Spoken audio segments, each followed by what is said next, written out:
नमस्कार, स्वागत है आप सभी का। आप देख रहे हैं केएस न्यूज इंडिया। आइए नजर डालते हैं आज की खबरों पर।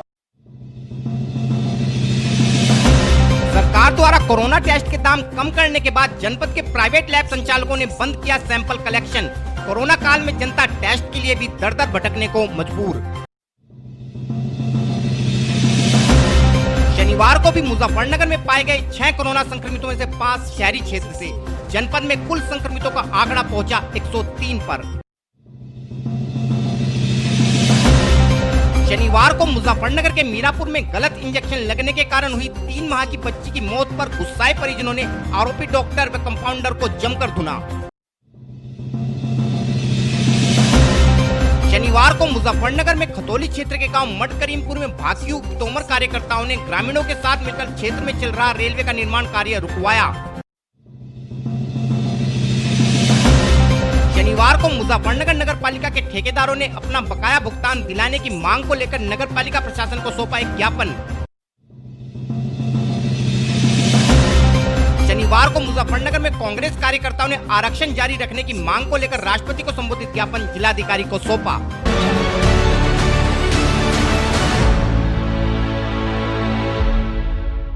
और अब खबरें विस्तार के साथ। पिछले लगभग 3 माह से पूरे देश के साथ साथ उत्तर प्रदेश भी कोरोना की गंभीर महामारी से जूझ रहा है तथा प्रदेश सरकार के साथ साथ प्रदेश की प्राइवेट लैब भी कोरोना की टेस्टिंग कर इस कार्य में सरकार व लोगों की सहायता कर रही हैं।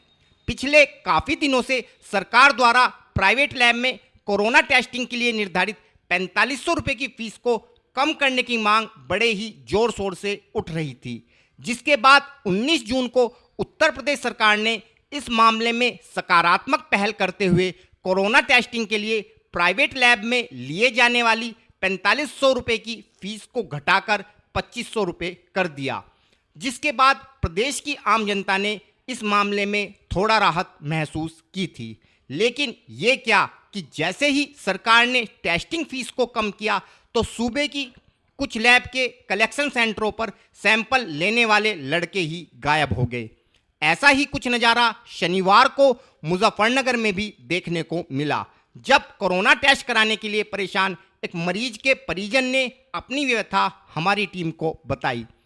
उक्त व्यक्ति का कहना था कि उसकी पत्नी की डिलीवरी अभी कुछ ही दिनों में होनी है, जिस कारण डॉक्टर ने उसकी पत्नी का कोरोना टेस्ट कराने के लिए कहा है, परंतु शहर की एक प्रतिष्ठित लैब के कलेक्शन सेंटर पर लड़का न होने की बात कहकर उनका सैंपल भी नहीं लिया जा रहा है तथा महिला डॉक्टर ने बिना कोरोना टेस्ट के डिलीवरी करने में असमर्थता जाहिर की है।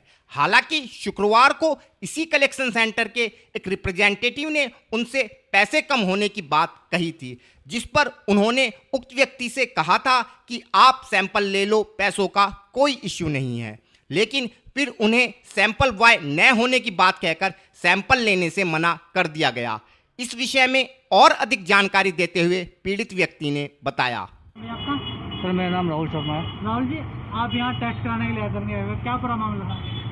सर ये है कि मेरी जो वाइफ की डिलीवरी होनी है मैडम के यहाँ, डॉक्टर ललिता महेश्वरी के यहाँ। मैं 2 दिन से परेशान हूँ। मैडम ने बोला है कि बिना कोविड टेस्ट के मैं डिलीवरी नहीं करूँगी। तो मेरे साथ इशू हो रहा है कि मैं यहाँ पे भी 2 बार आ चुका, कल था तीसरी बार, चौथी बार आया हूँ मैं आज यहाँ पे भी। कल तो पैसों का इशू था, मैंने कहा भी पैसों की कोई लेन देन की बात नहीं है मेरे को, लेकिन रिपोर्ट चाहिए पूरी। तो आज मैं आया, मैडम से मेरी बात हुई। पहले तो मैडम कह रही है कोई लड़का सैंपल नहीं ले रहा है, क्योंकि कौन अपनी जान पे खेल के कोविड टेस्ट कर रहा है।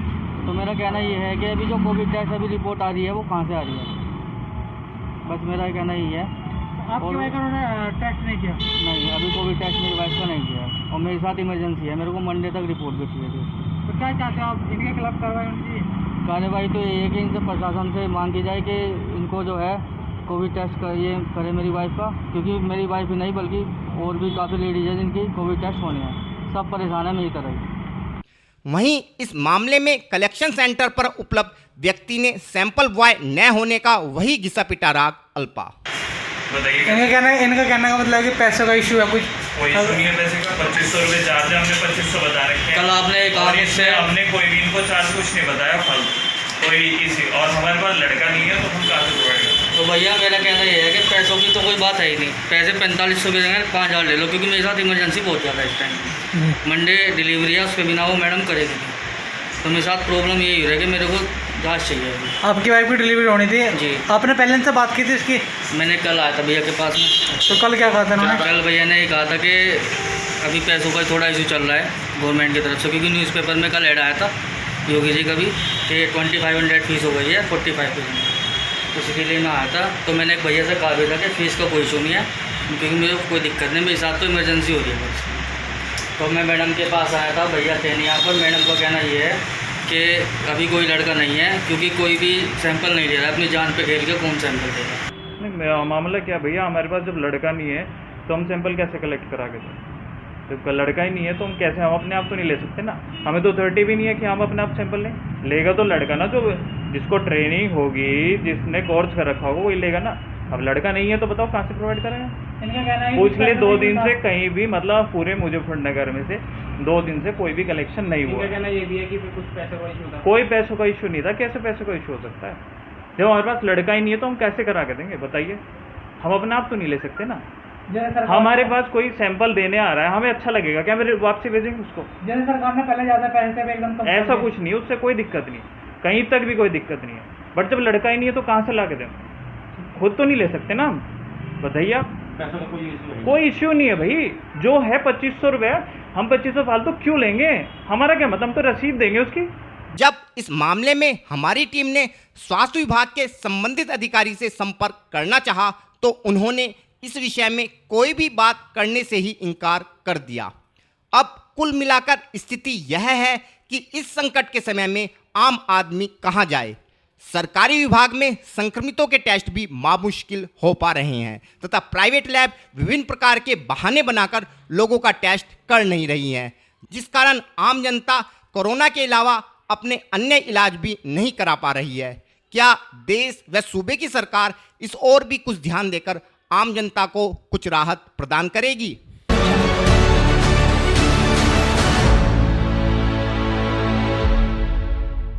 शनिवार को भी मुजफ्फरनगर में कोरोना वायरस के संक्रमण का दायरा अन्य दिनों की भांति ही बढ़ता रहा। शनिवार को मुजफ्फरनगर में कुल 6 लोगों में संक्रमण की पुष्टि हुई है। इनमें से 3 लोग नगरीय क्षेत्र के मोहल्ला नयाबास में पूर्व में पाए गए एक संक्रमित के संपर्क सूत्र हैं, जबकि एक व्यक्ति नगर के अबूपुरा ठाकर द्वारा क्षेत्र से ली गई रैंडम सैंपलिंग में संक्रमित पाया गया है। इसके अलावा एक व्यक्ति नगर क्षेत्र के मोहल्ला कृष्णापुरी में की गई रैंडम सैंपलिंग में भी संक्रमित पाया गया है तथा एक व्यक्ति नई मंडी क्षेत्र के गांव मखियाली में की गई रैंडम सैंपलिंग में संक्रमित मिला है। रैंडम सैंपलिंग में लगातार लोगों का पॉजिटिव पाया जाना इस बात का संकेत है कि कोरोना का संक्रमण जनपद में खतरनाक स्तर पर पहुंच चुका है। इसीलिए हमारा चैनल भी अपने दर्शकों एवं समस्त जनपद वासियों से लगातार अपील कर रहा है कि अपने घरों में ही रहें तथा अति आवश्यक कार्य होने पर ही सभी सावधानियों का पूर्णतः पालन करते हुए घरों से निकलें तथा अपने व अपने परिवार को संक्रमण से बचाएं। शनिवार को मुजफ्फरनगर में हालांकि 11 लोगों को कोरोना संक्रमण से मुक्त होने पर अस्पताल से डिस्चार्ज भी कर दिया गया है। इस प्रकार अब जनपद में कुल 103 संक्रमित मरीज हैं जिनका इलाज कोविड अस्पताल में जारी है। इस विषय में और अधिक जानकारी देते हुए अपर जिलाधिकारी श्री आलोक कुमार ने बताया। आज 153 सैंपल के परिणाम प्राप्त हुए हैं, जिसमें 6 व्यक्ति कोरोना पॉजिटिव पाए गए हैं। ये 6 व्यक्ति एक कृष्णापुरी से, एक मखियाली से, नयाबास मोहल्ला से 3 व्यक्ति पाए गए हैं। साथ ही साथ एक जिला अस्पताल के आइसोलेशन वार्ड में ठाकुर दरबार अबूपुरा के व्यक्ति एक हैं, वो पॉजिटिव पाए गए हैं। और इसके साथ 11 व्यक्ति ऐसे हैं जो कि ठीक हो गए हैं, कोरोना से पीड़ित थे लेकिन वर्तमान में ठीक हैं। तो इन सबको मिलाकर के वर्तमान में जो मुजफ्फरनगर जनपद में टोटल एक्टिव केस 103 है। ये जो पॉजिटिव पाए गए हैं, क्या ये पहले से किसी के टच में थे या नए केस? हाँ, नयाबास मोहल्ला में तो पहले से ही थे, वो कांटेक्ट से आए हैं। बाकी जो है बाकी केस जो भी हैं वो जो है उसमें है, वो कांटेक्ट न होकर के रैंडम सर्वे वाले हैं 3। किस तरीके से तो उसको हॉटस्पॉट किया जाएगा उसमें? हाँ, वो डॉक्टर से रिपोर्ट प्राप्त की जा रही है, जहाँ से जैसा होगा उसके हिसाब से आगे हम लोग निर्णय करेंगे।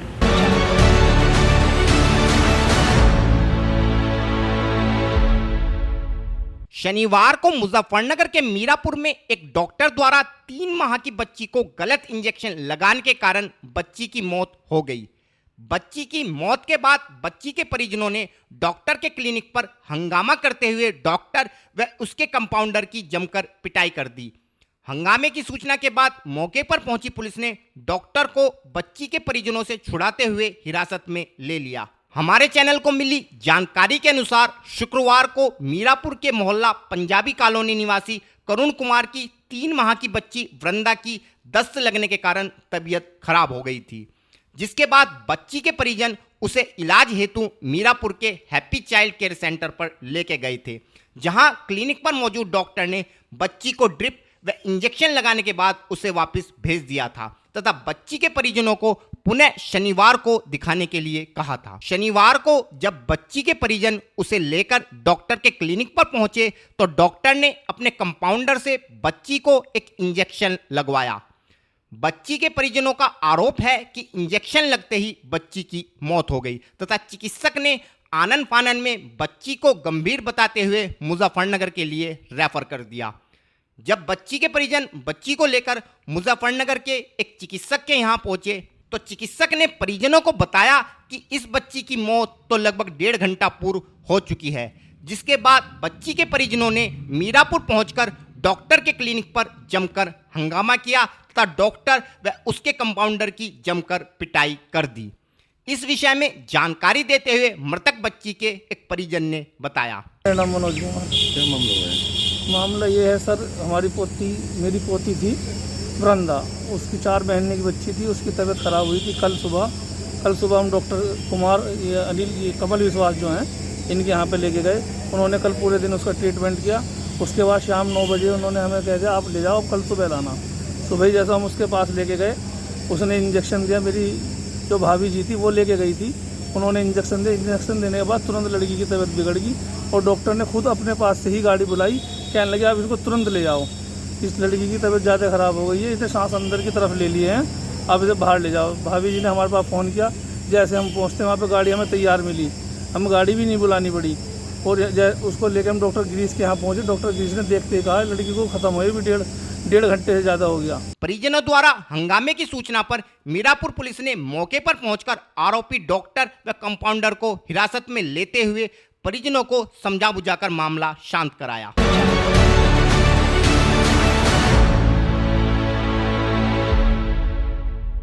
शनिवार को मुजफ्फरनगर के खतौली क्षेत्र में भाकियू तोमर के कार्यकर्ताओं ने क्षेत्र के गांव मड करीमपुर के किसानों के साथ मिलकर क्षेत्र में चल रहा रेलवे लाइन का काम रुकवा दिया। क्षेत्र के किसानों का आरोप था कि इस प्रोजेक्ट के लिए अधिग्रहित भूमि का पहले 340 रुपये की दर से रेट निर्धारित किया गया था, जिस पर क्षेत्र के किसानों ने आपत्ति जताते हुए इस रेट के खिलाफ आर्बिट्रेशन डिस्ट्रिक्ट मजिस्ट्रेट की कोर्ट में दाखिल किया था, जिस पर जिलाधिकारी ने सोमवार को सुनवाई करते हुए रेट का पुनः निर्धारण कर इसे 550 रुपये घोषित कर दिया। किसानों के अनुसार यह राशि भी अत्यंत कम है तथा रेट के पुनर्निर्धारण में न तो भूमि अधिग्रहण कानून व न ही सर्किल रेट को आधार माना गया है तथा मनमाने तरीके से 550 रुपये का रेट घोषित कर दिया गया है।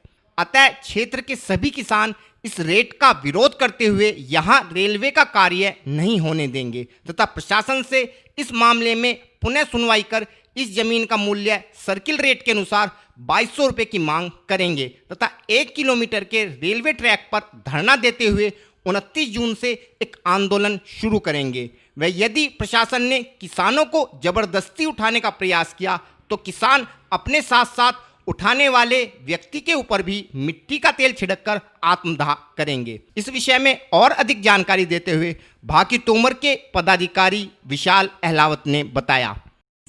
क्या नाम है आपका? विशाल अहलावत, किसान यूनियन तोमर से ब्लॉक अध्यक्ष खतौली। विशाल, आज यहाँ पर प्रदर्शन किया गया, किस बात को लेकर प्रदर्शन इस बात के लिए किया गया कि कल यहाँ पे मड करीमपुर का जो आर्बिट्रेशन लोगों ने डाल रखा था किसानों ने, डीएम ने उसकी सुनवाई करके उसका आर्बिट्रेशन फाइनल कर दिया। पहले 340 रुपए का रेट इस गांव का था, अब उसे 50% बढ़ा के इन्होंने 550 रुपए कर दिया, उसमें कुछ ब्याज वगैरह जोड़ा गया। ये इतना कम है कि इसमें तो बिल्कुल प्रशासन ने बिल्कुल आंख मीच ली, इसमें कुछ भी ऐसा नहीं करा कि जो किसान जरा सा भी थोड़ा भी संतुष्ट हो जाए। जो सर्किल रेट लिस्ट है उसे ये नहीं मान रहे, अधिग्रहण कानून जिससे पूरी परियोजना का अधिग्रहण किया जा रहा जो है उसे ये नहीं मान रहे।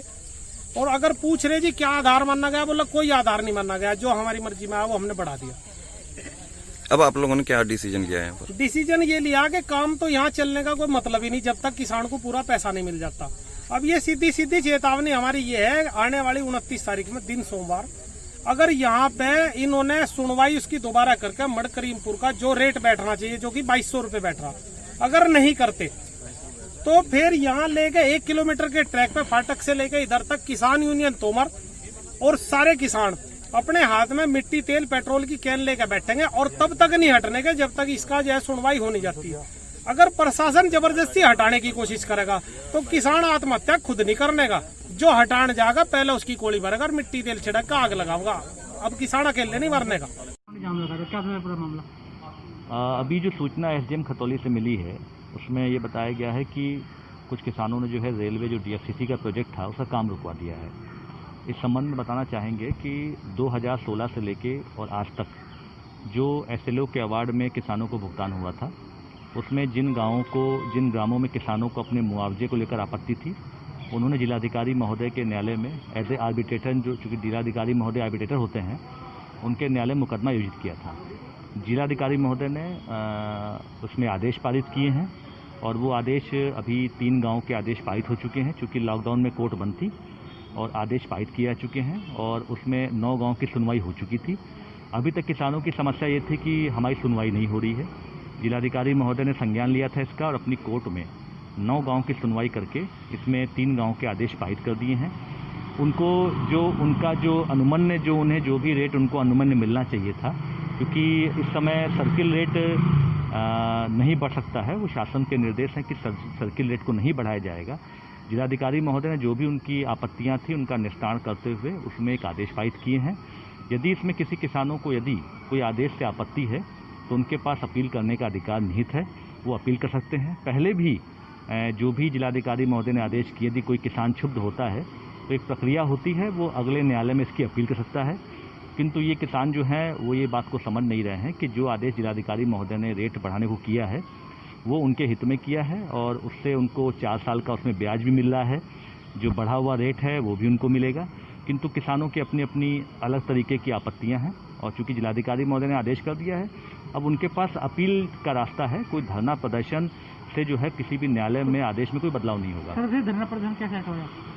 अभी हमने एसडीएम और सीओ को बता दिया है कि वो किसानों से बात करें और उनसे बताया गया है कि वो किसी के बहकावे में ना आए, काश्तकार से सीधे बात की जाए।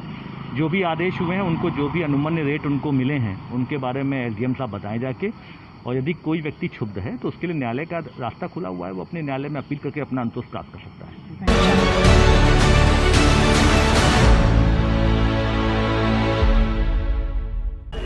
वक्त हो चला है केएस न्यूज इंडिया में एक छोटे से ब्रेक का।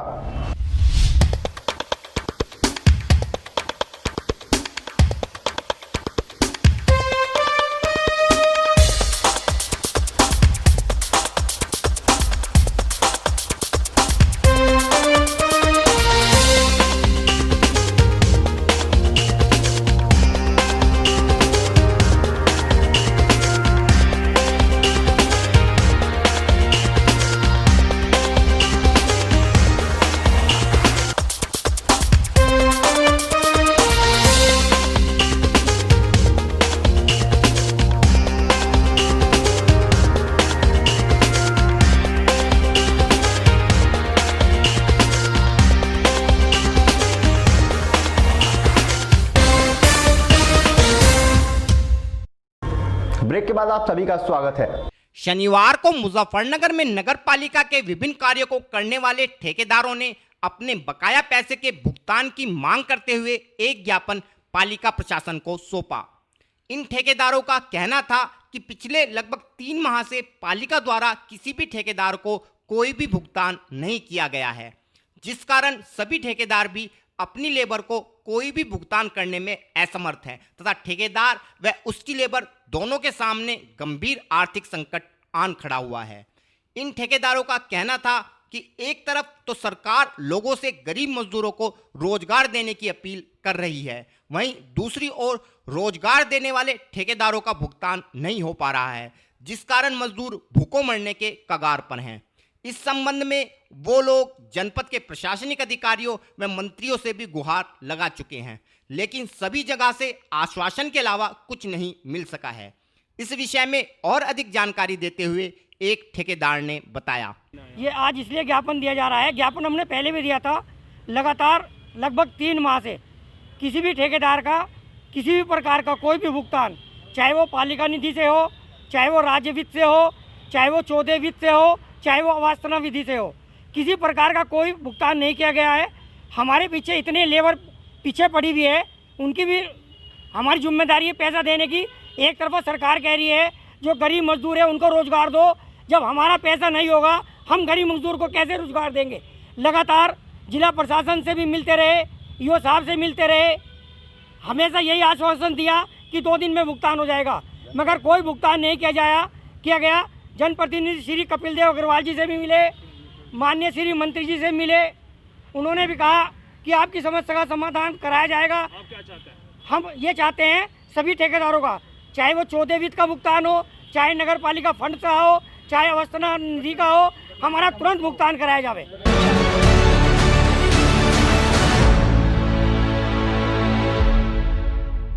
शनिवार को मुजफ्फरनगर में कांग्रेस कार्यकर्ताओं ने मौजूदा भाजपा सरकार पर अदालत का सहारा लेकर आरक्षण को खत्म करने का षड्यंत्र रचने का आरोप लगाते हुए दलित एवं पिछड़ों के उत्थान के लिए आरक्षण को जारी रखने की मांग को लेकर भारत के राष्ट्रपति को संबोधित एक ज्ञापन जिलाधिकारी को सौंपा। इन कार्यकर्ताओं का कहना था कि मौजूदा भाजपा सरकार अदालत के कंधे पर बंदूक रखकर चलाने का कार्य करते हुए इस देश के दलित व पिछड़ों के संवैधानिक अधिकार आरक्षण का हनन करना चाहती है, जबकि इस देश की लगभग 90% सरकारी नौकरियों पर उच्च जातियों के लोग काबिज हैं तथा दलित व पिछड़ों के हिस्से में मात्र 10% नौकरियां ही आ पाती हैं, जबकि इन लोगों की जनसंख्या 90% है। इसलिए इस सामाजिक असमानता को दूर करने हेतु इस देश में आरक्षण की नितांत आवश्यकता है। इस विषय में और अधिक जानकारी देते हुए कांग्रेस पदाधिकारी ने बताया, भैया मुद्दा था आज खास तौर से आरक्षण का मुद्दा था। अभी कुछ दिन पहले सुप्रीम कोर्ट ने ये कहा है कि आरक्षण मौलिक अधिकार नहीं। तो हालांकि हमें अदालत पे या उच्चतम न्यायालय पे कोई टिप्पणी नहीं करनी, पर मौजूदा जो सरकार है भाजपा की, उसकी नीयत जो है वो ठीक नहीं है। वो साजिशन दलितों का, पिछड़ों का आरक्षण समाप्त करने पे तुली हुई है। ये उनकी मंशा है और यही उनका एजेंडा भी है। वो चाहते हैं किसी तरीके से अदालत का सहारा लेके, न्यायालय का सहारा लेके इस आरक्षण को बिल्कुल समाप्त कर दिया जाए। जो संवैधानिक एक अधिकार है दलितों को और पिछड़ों को, क्योंकि सामाजिक असमानता इस देश के अंदर जो है सदियों से चली आ रही है, उस असमानता को ख़त्म करने के लिए आरक्षण की व्यवस्था की गई थी। लेकिन उस आरक्षण पर लगातार जब से ये आई है सरकार, 6 साल हो चुके, ये प्रहार पे प्रहार करती जा रही है। कुछ नई और ताज़ा खबरों के साथ देखते रहिए केएस न्यूज़ इंडिया।